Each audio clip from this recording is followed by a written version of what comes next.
Hi అండి. అందరూ ఎలా ఉన్నారు? అందరూ బాగుండాలని మనస్ఫూర్తిగా కోరుకుంటున్నాను. ఈరోజు ఈ సందేశం ద్వారా మన బాబాగారు మనందరికీ ఏం తెలియజేస్తున్నారంటే, తల్లి, నువ్వు ఎంత నిశ్శబ్దంగా తట్టుకున్నావో, ఆ నిశ్శబ్దమే ఒకరోజు నీ జీవితంలో ఘనమైన సమాధానం అవుతుంది తల్లి. ఇప్పుడు అన్నీ అయోమయంగా అనిపించినా నీ భవిష్యత్తు స్పష్టమవుతుంది.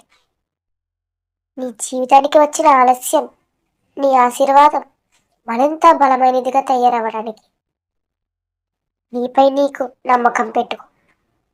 ఎందుకంటే నా ప్రేమలో ఉన్న బిడ్డవి ఎప్పుడూ ఓడిపోవు.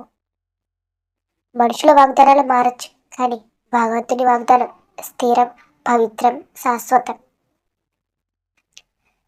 నీకెంతో కష్టం వచ్చిందని ఒక్కడివి ఒంటరిగా కూర్చుని బాధపడుతున్నావు.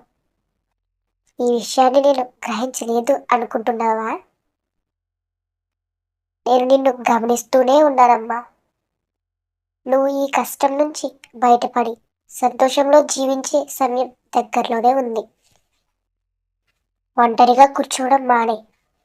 నేను నీకు తోడున్నాను అని మందిరంలో ఈరోజు కూర్చో. భగవంతుడి మందిరంలో కూర్చోవడం మనసుకు ప్రశాంతతను ఇస్తుంది తల్లి.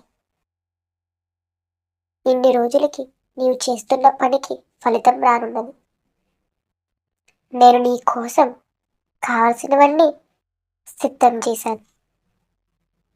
ఇప్పుడు నీవు చేయవలసింది నా నామస్మరణ.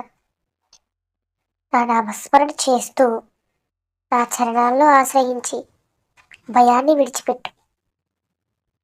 ధైర్యంగా నా సచ్చరిత్రను పారాయణం చేయండి. అన్నీ త్వరలోనే నీకు అందుతాయి. మీ వెనుక ఉన్న మార్గం మిమ్మల్ని ఈ క్షణం వరకు నడిపించింది. ఇప్పుడు మీ భవిష్యత్తుకు హామీ ఇచ్చి నీలో సామర్థ్యం ఉందని తెలుసుకుని ముందుకు సాగండి. నేను మీ ప్రతి అడుగులో ఉన్నాను. నీకు తోడుగా నీడగా ఎల్లప్పుడూ బాబా ఉంటారు. బాబా ఆశీర్వాదాలు మీ అందరికీ ఉంటాయి. ఎల్లప్పుడూ బాబా నామస్మరణ చేస్తూ పఠించండి. అంతా మంచి జరుగుతుంది.